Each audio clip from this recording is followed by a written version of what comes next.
Hello students, మనము ఇప్పుడు 9th క్లాస్లో ఉన్నటువంటి సెకండ్ చాప్టర్ పోలనామియల్లో ఎక్సైజ్ 2.1లో ఉన్నటువంటి ప్రాబ్లమ్స్ చేద్దాం. First problem, which of the following expressions are polynomials in one variable which are not? State reason for your answer. ఇప్పుడు మనకి ఇచ్చినటువంటివి ఈ 5 పోలనామియల్స్ ప్రాబ్లమ్స్. పోలనామియలా కాదా చెప్పమని అంటుండో, ఈ పోలనామియలా కాదా చెప్పమంటుండో, పోలనామియల్ అయితే రీజన్ ఏంటి, పోలనామియల్ కాకపోతే రీజన్ ఏంటో చెప్పమని అంటుండో. సో ఫస్ట్ ప్రాబ్లం వచ్చేసి 4x² - 3x + 7. సో ఇప్పుడు ఇది పోలనామియలా కాదా చూద్దామంటే, మనం ఇంట్రడక్షన్ క్లాస్లో చెప్పినట్టుగా ఈ వేరియబుల్ అనేది ఎక్స్ అనేది ఉంది ఇక్కడ మనకి వేరియబుల్. ఈ ఎక్స్కి పవర్లో, వేరియబుల్కి పవర్లో ఉన్నటువంటిది ఓన్లీ హోల్ నెంబర్ అయితే మాత్రమే మనకి ఇది పోలనామియల్ అవుతుంది. సో ఇప్పుడు ఫస్ట్ 4x² ఎక్స్ యొక్క పవర్లో 2 ఉంది, 2 అనేది హోల్ నెంబరు. ఆ తర్వాత సెకండ్ టర్మ్లో ఎక్స్కి పవర్లో ఉన్నటువంటిది 1 అనేది హోల్ నెంబరు. ఆ తర్వాత మనకి ఇక్కడ 7 ఇంటూ x⁻0గా రాసుకోవచ్చు మనం పోలనామియల్ని. x⁻0గా అంటే 0 కూడా హోల్ నెంబరే, కాబట్టి దిస్ ఈజ్ ఈ given equation is a polynomial equation. So equation is A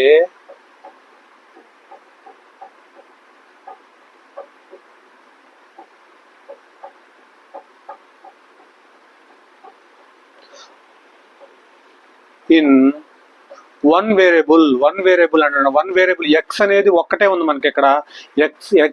X అనేది ఒకటే ఉంది కాబట్టి in one variable.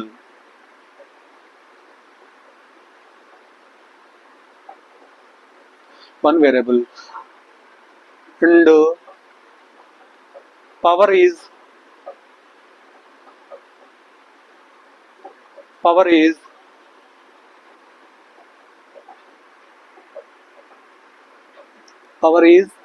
whole number.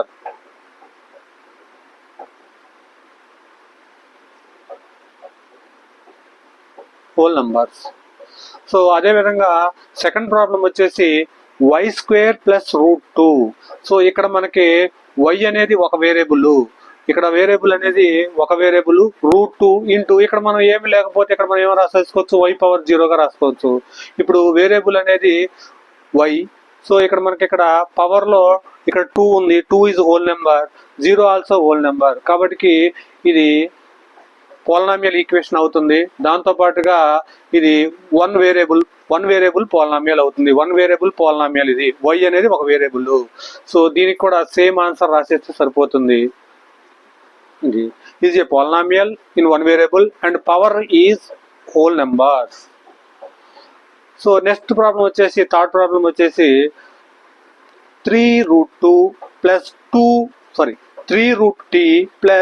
2√2 is equal to, దీన్ని ఎలా రాసుకోవచ్చు అంటే, ఇప్పుడు 3 × t, ఈ రూట్ని మనం ఇక్కడ హోల్ పవర్లో 1/2గా రాసుకోవచ్చు, ప్లస్ t ఇంటూ √2ని √2గా రాసుకోండి. మనం ఇక్కడ పోలనామియలా కాదా చెప్పడానికి ఈ √2తో మనకు సంబంధం లేదు.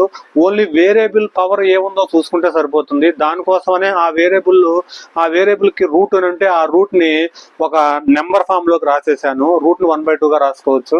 సో అక్కడ నుంచి మనం ఇక్కడ టీకి పవర్లో 1/2 ఉంది, ఇక్కడ టీకి పవర్లో 1 ఉంది, కాబట్టి ఇక్కడ ఇది 1/2 అనేది హోల్ నెంబర్ కాదు, కాబట్టి ఈ పోలనామియల్ ఈక్వేషన్ అనేది ఇది పోలనామియల్ ఈక్వేషన్ కాదు. సో దాంతోపాటుగా సెకండ్ క్వశ్చన్ చూద్దాం, అన్నిటికీ ఒకేసారి రాద్దాం. సో దాంతోపాటుగా fourth question y + 2/y.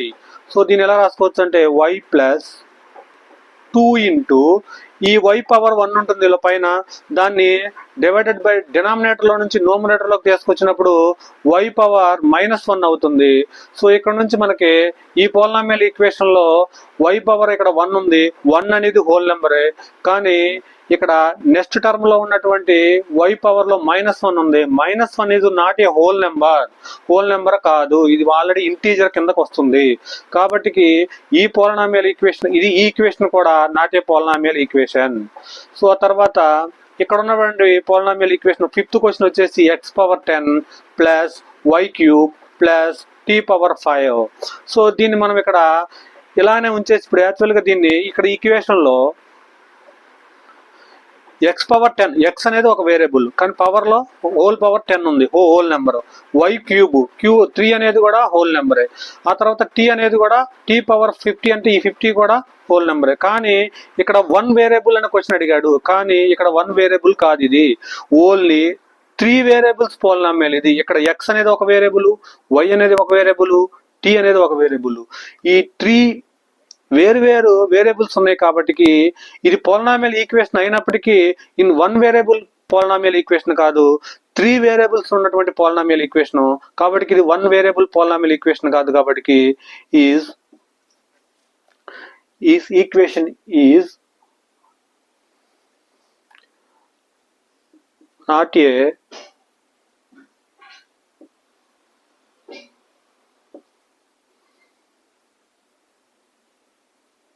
polynomial in 1 variable.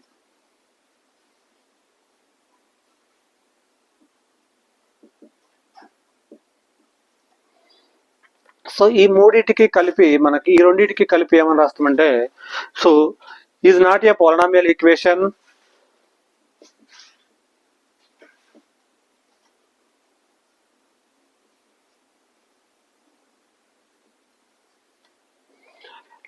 because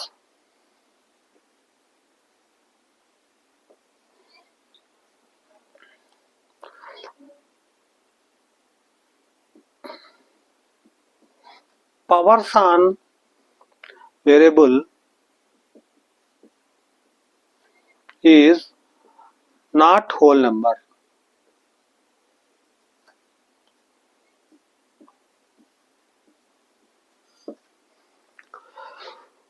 రాసి సరిపోతుంది, రెండింటికి ఒకే ఆన్సర్ రాసి సరిపోతుంది. సో నెక్స్ట్ సెకండ్ క్వశ్చన్ వచ్చేసి right the coefficient of x² in each of the following questions. ఈ సెకండ్ క్వశ్చన్ లో మనకి కోఎఫిషియంట్ గురించి x² యొక్క కోఎఫిషియంట్ ఏందో రాయమని అంటుండో. సో ఇప్పుడు మనకి ఇక్కడ ఇంట్రడక్షన్ క్లాస్ లో చెప్పినట్టుగా ఇది పోలినామియల్ ఈక్వేషన్. ఈ పోలినామియల్ ఈక్వేషన్ కి డెఫినేషన్ ఏంటి, మామూలుగా కోఎఫిషియంట్ కి ఏంటంటే x². ఈ పోలినామియల్ ఈక్వేషన్ లో ఫస్ట్ క్వశ్చన్ లో x² కి కోఎఫిషియంట్ ఏంటి అంటే x² కి మల్టిపుల్ నెంబర్, x² తో ఏదైతే మల్టిప్లై చేస్తుందో దాన్ని యొక్క కోఎఫిషియంట్ ని మాత్రమే రాయమని అంటుండో. x² కి కోఎఫిషియంట్ ఆఫ్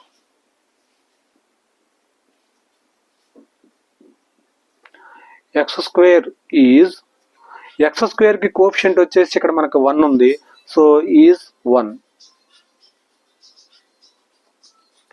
సో అక్కడ అదే విధంగా సెకండ్ క్వశ్చన్ వచ్చేసి 2 - x² ప్లస్ x³. ఈ కోఎఫిషియంట్కి వచ్చేసి x² కి అడిగాడు కాబట్టి x² యొక్క కోఎఫిషియంట్ వచ్చేసి -1.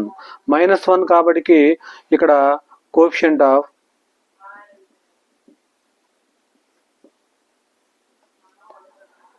x² is -1. So next third question వచ్చేసి π/2 into x² plus x. So ఇక్కడ x² ఉన్నటువంటి కోఎఫిషియంట్ వచ్చేసి π/2. సో ఇప్పుడు కోఎఫిషియంట్ ఆఫ్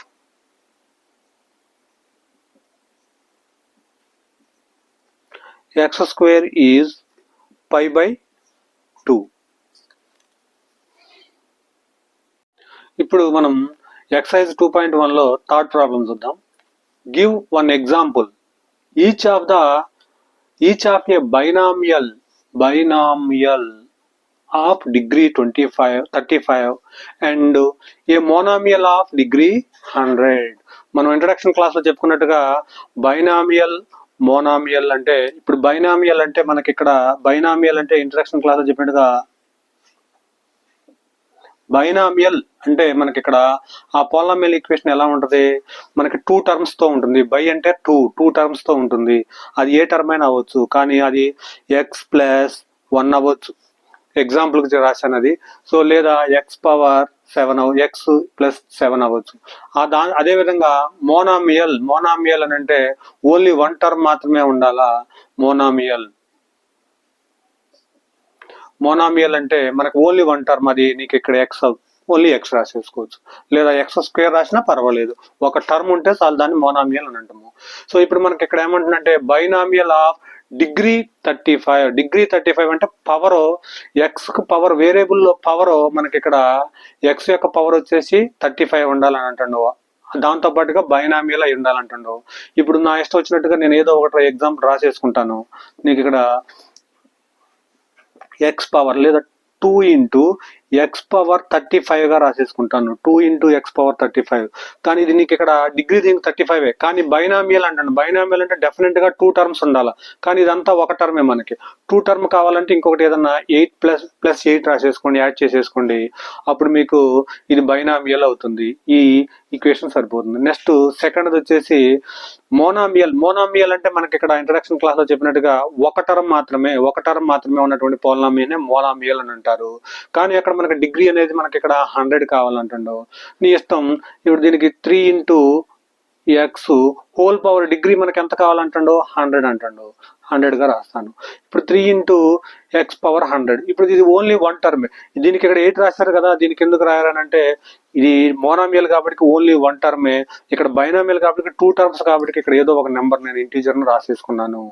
సో ఇది third question. Next right the degree. Fourth question, right the degree of each of the following polynomials.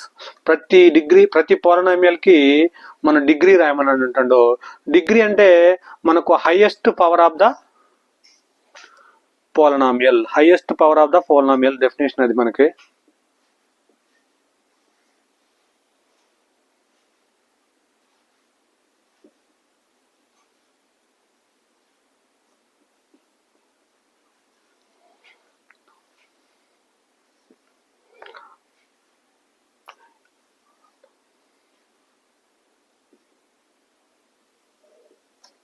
Highest power of the terms. ఈ terms లో మనకి ఇక్కడ highest power of the polynomial మనం చూసుకోవాలా. ఇప్పుడు equation first question వచ్చేసి 5x³ + 4x² + 7x. దీంట్లో మనకి హైయెస్ట్ పవర్ ఇది ఎక్స్ వేరియబుల్ గా ఉంది. మనకి ఇక్కడ ఈ వేరియబుల్స్ అన్నిట్లో ఇక్కడ 3 ఉంది, ఇక్కడ స్క్వేర్ ఉంది, ఇక్కడ 1 ఉంది, కానీ దీంట్లో హైయెస్ట్ పవర్ వచ్చేసి 3 కాబట్టి దీని యొక్క డిగ్రీ వచ్చేసి 3 అవుతుంది. సో దాంతో పాటుగా సెకండ్ క్వశ్చన్ వచ్చేసి 4 - y² లో ఇప్పుడు మనకి ఇక్కడ y అనేది వేరియబుల్, ఇక్కడ y² 2 అనేది ఒక డిగ్రీ, ఇక్కడ y పవర్ 0 ఉంటది. 0 అనేది 2 కన్నా ఎక్కువ, 0 అనేది 2 కన్నా తక్కువ కాబట్టి ఇక్కడ హైయెస్ట్ పవర్ 2 కాబట్టి దీని యొక్క డిగ్రీ వచ్చేసి 2 అవుతుంది. ఇక్కడ మనకి థర్డ్ క్వశ్చన్ లో 5 ఇంటూ t -√7. ఇక్కడ వేరియబుల్ వచ్చేసి t కాబట్టి దీంట్లో t పవర్ 1 ఏం లేదు కాబట్టి 1 గా చేస్తాం. మనం 1 గా చేసేసుకున్న తర్వాత దీంట్లో హైయెస్ట్ డిగ్రీ కూడా 1 కాబట్టి ఈ థర్డ్ క్వశ్చన్ యొక్క డిగ్రీ వచ్చేసి 1 అవుతుంది. ఇది వచ్చేసి ఫోర్త్ క్వశ్చన్ వచ్చేసి ఇది 3 ఉంది. 3 అనేది ఒక పోలినామియల్. దీన్నే కాన్స్టెంట్ పోలినామియల్ అంటారు. ఈ కాన్స్టెంట్ పోలినామియల్ లో మనకి ఎక్స్ పవర్ హోల్ పవర్ 0 గా రాసుకోవచ్చు. ఎక్స్ పవర్ అంటే ఇప్పుడు ఎనీ నెంబర్ 2 పవర్ 0 = ఏమవుతుంది మనకి 1 అవుతుంది. 3 పవర్ 0 కూడా 1 అవుతుంది. 100 పవర్ 0 కూడా 1 అయిపోతుంది. కాబట్టి ఇది 1 అవుతుంది. 3 × 1 దీని వాల్యూ మారకుండా నేను ఇలా అడ్జస్ట్ చేశాను పోలినామియల్ ఈక్వేషన్ గా.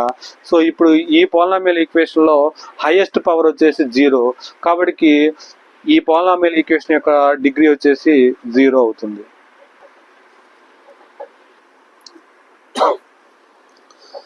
ఇప్పుడు ఫిఫ్త్ క్వశ్చన్ చూద్దాం. Classify the following is linear, quadratic and cubic polynomials.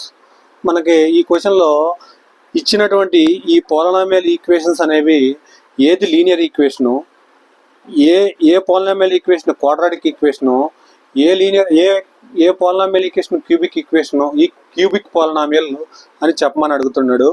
So ఇప్పుడు మనకి ఇంట్రడక్షన్ క్లాస్లో నేను చెప్పినట్టుగా ఇప్పుడు డిగ్రీని బేస్ చేసేసుకొని లీనియరా, క్వాడ్రాటికా, క్యూబిక్గా చెప్పొచ్చు. ఒక పోలినామియల్కి డిగ్రీ అనేది డిగ్రీ అనేది 1 అయితే దాన్ని లీనియర్ పాలినామియల్ ఈక్వేషన్ అని, ఒక పాలినామియల్కి డిగ్రీ అనేది 2 అయితే దాని యొక్క నేము క్వాడ్రాటిక్ పాలినామియల్ ఈక్వేషన్ అని, ఒక పాలినామియల్కి డిగ్రీ అనేది 3 అయితే దాన్ని క్యూబిక్ పాలినామియల్ అని అంటాము. సో ఈ మూడింటిని బేస్ చేసేసుకొని, డిగ్రీని బేస్ చేసేసుకొని మనం ఈ పాలినామియల్ ఈక్వేషన్స్కి నేమ్స్ రాద్దాము. సో ఫస్ట్ క్వశ్చన్ ఏంటంటే x² + x, ఇది పాలినామియల్ ఈక్వేషను. కానీ ఈ పాలినామియల్ ఈక్వేషన్కి పవర్ అనేది 2 ఉంది కాబట్టి దీని యొక్క డిగ్రీ వచ్చేసి 2 అవుతుంది. దీని డిగ్రీ 2 అని అంటే దీన్ని క్వాడ్రాటిక్ పాలినామియల్ ఈక్వేషన్ లాగా రాసేసుకోవచ్చు. దీన్ని క్వాడ్రాటిక్ పాలినామియల్.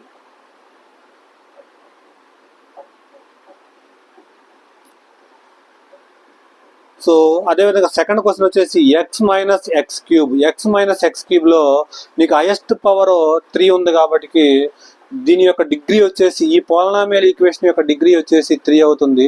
3 అయితే ఇది క్యూబిక్ పాలినామియల్ అవుతుంది.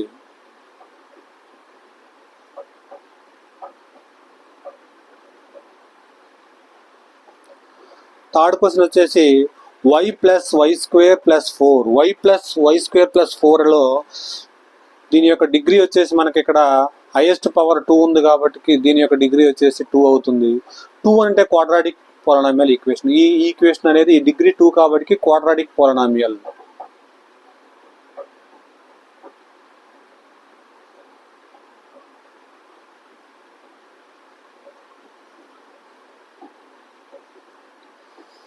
సో ఇప్పుడు ఈ 1+x లో మనకి దీని యొక్క పాలినామియల్ యొక్క డిగ్రీ వచ్చేసి 1 అవుతుంది. సో హైయెస్ట్ పవర్ 1 కాబట్టి 1 అవుతుంది. పాలినామియల్ ఈక్వేషన్ లో డిగ్రీ 1 అయితే లీనియర్ ఈక్వేషన్ అవుతుంది ఇది. సో దీంట్లో ఫిఫ్త్ క్వశ్చన్ వచ్చేసి 3 అనేది కాన్స్టెంట్, t అనేది వేరియబుల్. ఈ వేరియబుల్కి పవర్లో 1 ఉంది కాబట్టి దీని యొక్క డిగ్రీ వచ్చేసి 3t యొక్క డిగ్రీ వచ్చేసి 1 అవుతుంది. 1 అయితే దీన్ని లీనియర్ పాలినామియల్.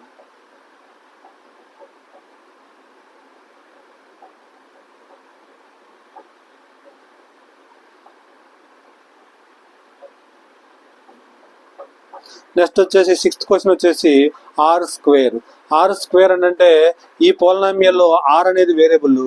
సో దీని యొక్క పవర్ వచ్చేసి 2 ఉంది. 2 ఉంది కాబట్టి దీని డిగ్రీ వచ్చేసి కూడా 2 అవుతుంది. 2 అయితే దీని యొక్క డిగ్రీ 2 అయితే దీని యొక్క ఈక్వేషన్ ఏంటంటే క్వాడ్రాటిక్ పాలినామియల్.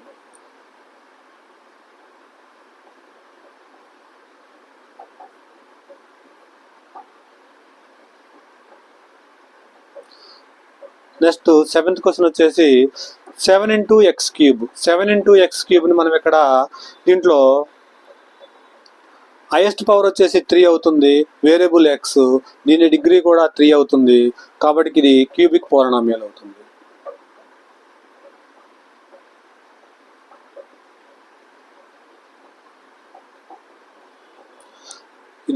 ఇది ఫ్రెండ్స్ ఎక్సర్సైజ్ 2.1 అయిపోయింది మనకి. మీకు గనక నేను చెప్పిన వీడియో కనుక నచ్చితే ప్లీజ్ లైక్ అండ్ సబ్స్క్రైబ్.